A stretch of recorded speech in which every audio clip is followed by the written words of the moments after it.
Avenida Brasil. Voici le résumé de l'épisode avant-finale.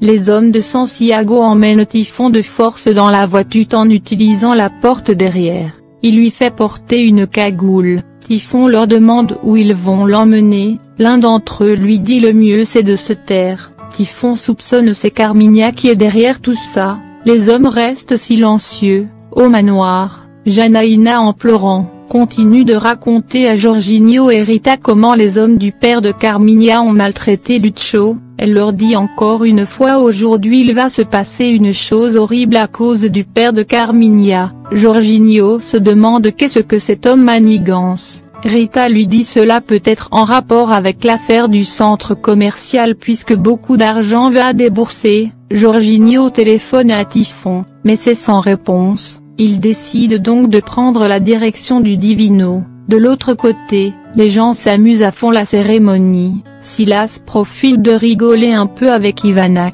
Le Leco reçoit l'appel de Jorginho. Le Leco l'assure Typhon va bien qu'il est juste allé aux toilettes.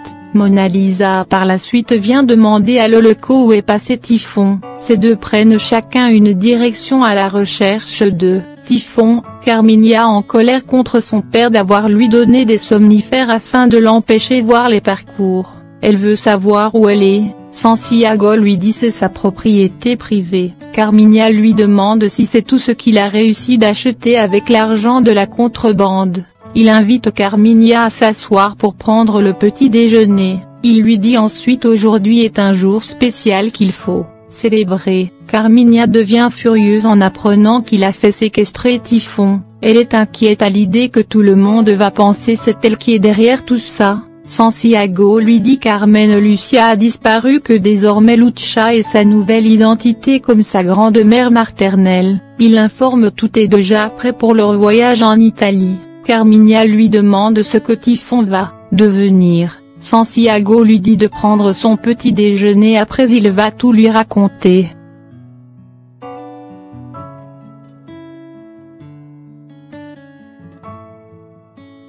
Jorginho débarque au Divino. Muricy informe à ce dernier ça fait un bon moment elle a pas vu Typhon. Jorginho leur dit Janaína lui a raconté que Carminha est en complicité avec Santiago. Mona Lisa suggère d'appeler la police mais Jorginho lui dit d'attendre un peu qu'il va se rendre d'abord chez Carminha. Mona Lisa décide de l'accompagner. Muricy se met à pleurer à l'idée qu'ils ont séquestré Typhon.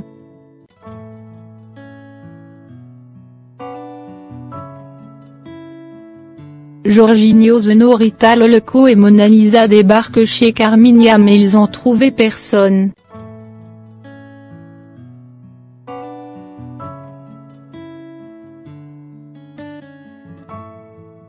Ils se dirigent tous en direction de l'hôpital des poupées de Santiago. Arrivés sur les lieux ils ont trouvé personne.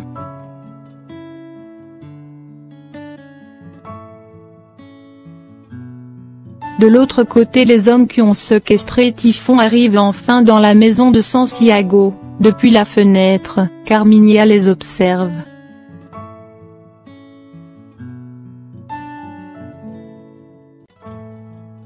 Santiago quant à lui ne fait que rire. Carminha demande à ce dernier s'il est fou.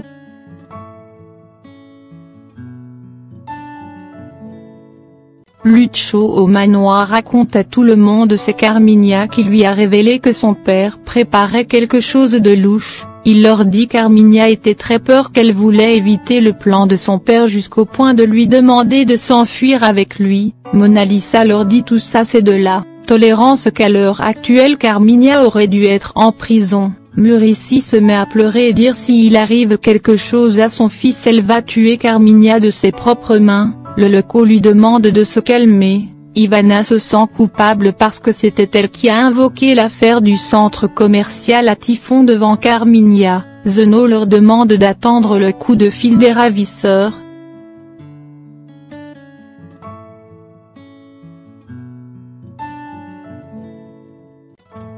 De son côté, Carminha gronde son père d'avoir emmené Typhon au même endroit que elle lui dit à n'importe quel moment la police peut débarquer. Santiago l'assure personne ne connaît l'existence de cette maison. Il ajoute personne au Divino a vu Typhon sortir. Carmigna continue de lui reprocher de l'avoir incrusté dans cette affaire. Santiago très furieux demande à Carmigna de fermer sa bouche. En souriant il dit que, l'heure est enfin arrivée pour leur victoire. Nicolas vient les informer Typhon est ligoté et bâillonné dans la grange. Carmigna lui dit Typhon n'est pas un animal pour l'enfermer dans la grange. Elle demande à Nicolas s'il a fait du mal à Typhon. Santiago demande à Nicolas de ne pas prêter attention à Carmigna.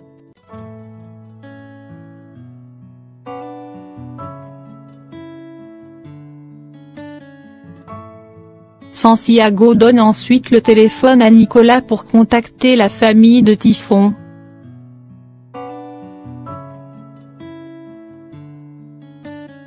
Nicolas apporte de l'eau à Typhon. Par la suite il appelle la famille de Typhon. Il ordonne à ce dernier de répéter exactement ces mots sinon ça va mal finir. Typhon au téléphone informe à Jorginho les ravisseurs réclament 20 millions Rio et que l'argent doit être donné avant 16 h aujourd'hui. Typhon lui demande d'utiliser une voiture avec un écusson du club du Divino sur le capot pour ensuite laisser la voiture garée au parking de l'aéroport international.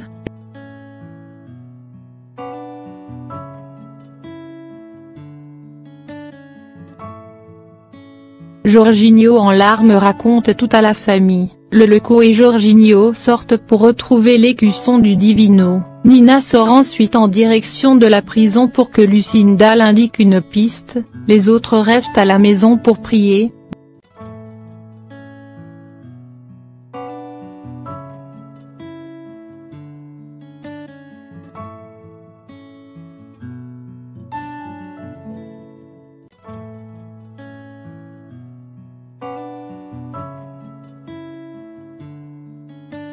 De l'autre côté on montre Alexia et Noémia qui déjeunent avec Jimmy. Jimmy se déplace, ces deux profitent de discuter un peu sur leur plan qui est d'avoir le contrôle des comptes bancaires de Jimmy. Veronica fait son apparition, elle trouve Conception, son ancienne servante. Jimmy rejoint ensuite ces trois femmes pour déjeuner ensemble.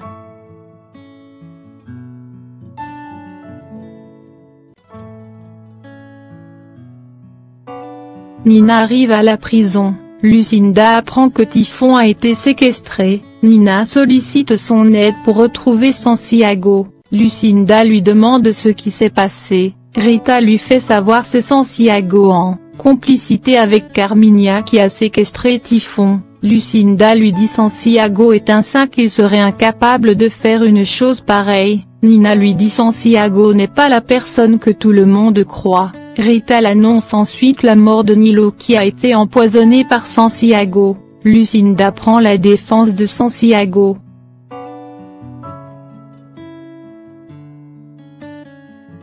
Nina lui dit ensuite Nilo avant de mourir lui a révélé c'est Santiago qui avait tué Virginia, la mère de Carmigna. Lucinda sur le choc lui dit c'est impossible que c'est parce que Nilo détestait Santiago qu'il a raconté cela. Elle ne cesse de dire c'était elle qui appuyait sur la gâchette et s'enfuir par la suite. Nina lui révèle la balle n'a pas touché Virginia que c'est Santiago qui avait ramassé l'arme et par la suite tué Virginia. Lucinda n'arrive pas toujours à croire. Elle dit Santiago n'avait aucun intérêt de faire cela. Nina lui dit c'était pour garder l'héritage de Virginia.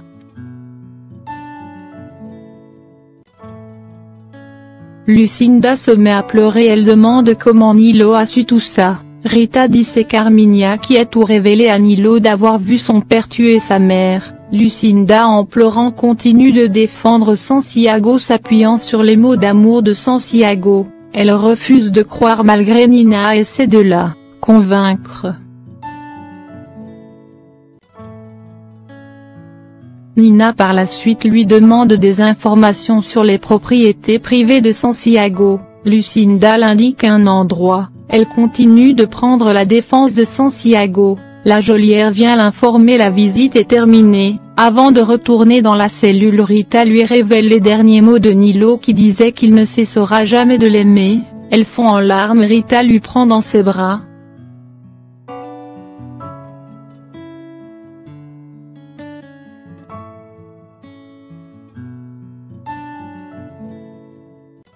Olenka rejoint Mona Lisa au manoir, Muricy commence à l'insulter pour son ex-ado.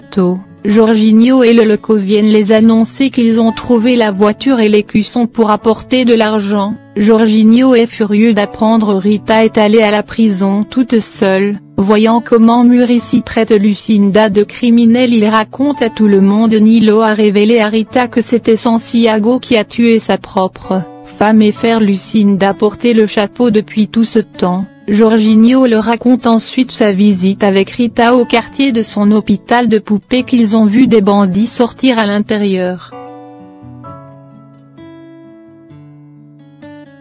Zeno fait son apparition, il leur raconte ce Santiago est un vrai criminel que la police fédérale enquête sur lui il y a un bon temps pour des crimes de tout genre. Muricy fond en larmes pour son fils qui est entre les mains d'un criminel.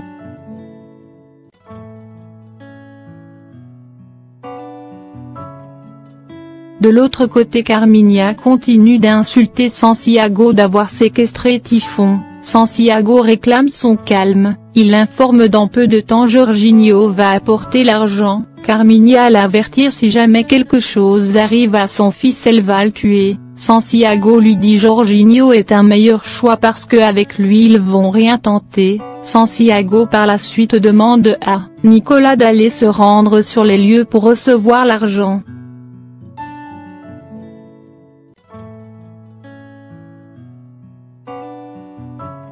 Rita au manoir informe à tout le monde Lucinda l'a indiqué une piste, elle veut se rendre sur les lieux. Muricy lui demande de rester puisque personne n'a certitude que c'est réellement Santiago qui a séquestré Typhon. Mona Lisa la supplie de rester parce que c'est très dangereux mais Rita a écouté personne.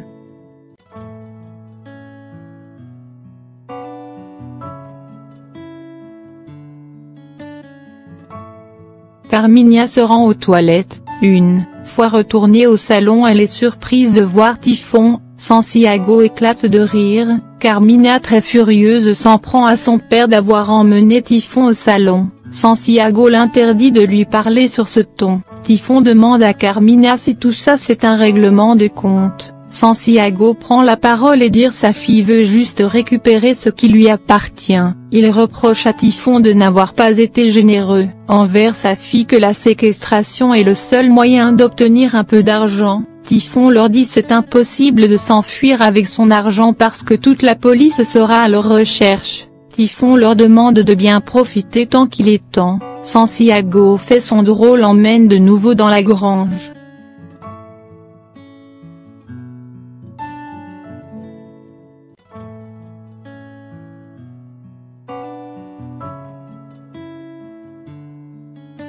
Carminha en colère contre son père d'avoir confirmé à Typhon ce sont eux les responsables de l'enlèvement. Santiago lui dit Typhon n'aura pas le temps de parler parce qu'il sera mort très bientôt. Carminha lui dit c'était pas dans le plan. Santiago réplique qu'il n'y a pas de marche en arrière.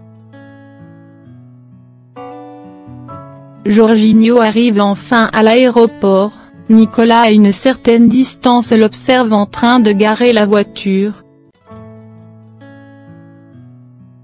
Zeno présente Duarte, un commissaire de la brigade spéciale dans l'enlèvement à la famille de Typhon, ce dernier les assure tout va se passer très bien qu'il y a une puce électronique à l'intérieur de la valise. Jorginho surgit il apprend Rita est allée à la recherche de la propriété privée de Santiago. Jorginho téléphone à cette dernière mais elle n'a pas décroché. Jorginho veut aller le rejoindre mais Leloko refuse lui disant qu'elle va pas réussir à trouver l'endroit que dans quelques minutes Nina sera de retour.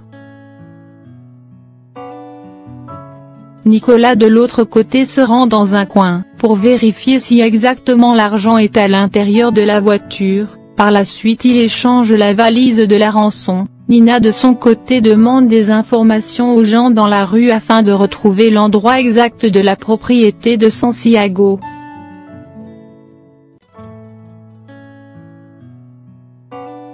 Nicolas au téléphone informe à Santiago qu'il est en route avec l'argent, ce dernier jubile sa victoire, il demande à Carminha d'aller préparer ses valises. Dans une station d'essence, Nicolas et ses hommes se sont arrêtés pour remplir la voiture d'essence. Nina sur les lieux se souvient d'avoir vu cet homme rentrer à l'hôpital de Santiago. Elle décide donc de les suivre. Arrivé à l'intérieur, Nicolas informe à Santiago qu'il a échangé la valise.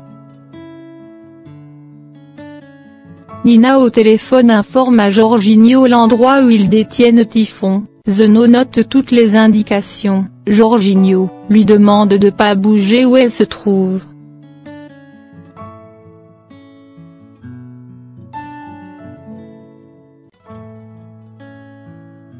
Zeno, Duarte, le Leco et Jorginho sortent ensuite en direction de la propriété de Santiago.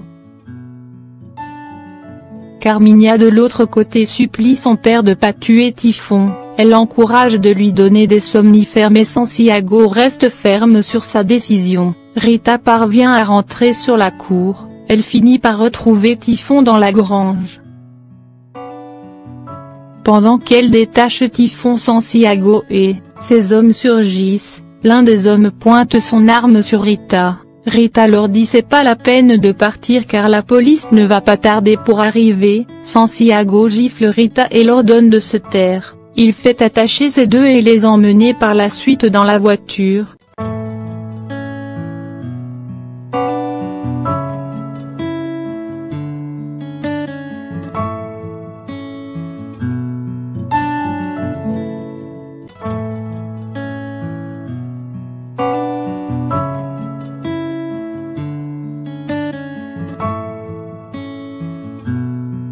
En sortant, ils ont croisé avec la police. La police a capturé l'une des deux voitures, l'autre voiture a réussi de quitter la zone.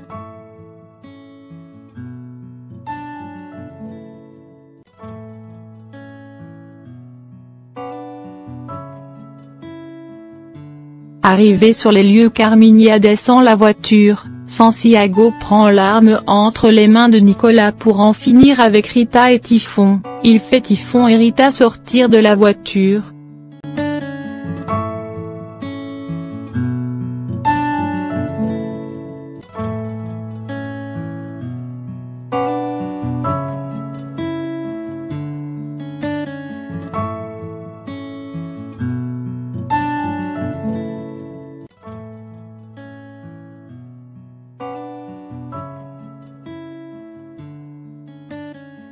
Carminha lui demande d'attendre un peu avant leurs exécutions. Santiago leur donne de se taire, il les laisse le choix qui veut mourir en premier. Ils restent muets sans rien dire.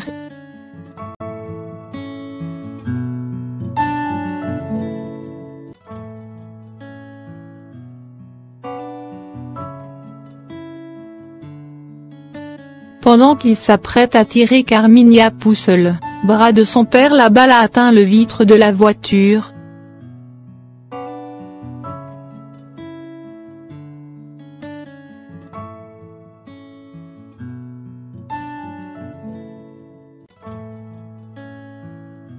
Carminha récupère ensuite l'arme par terre. Nicolas, qui entend le bruit, court pour secourir Santiago mais Carminha lui a tiré dessus.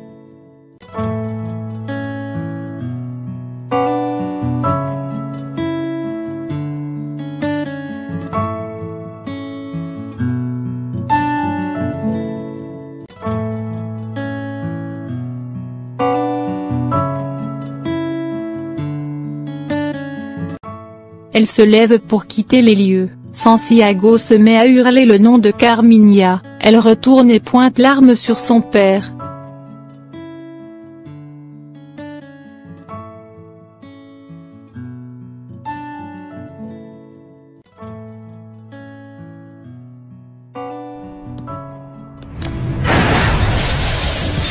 Donne-moi, petit garçon. Santiago!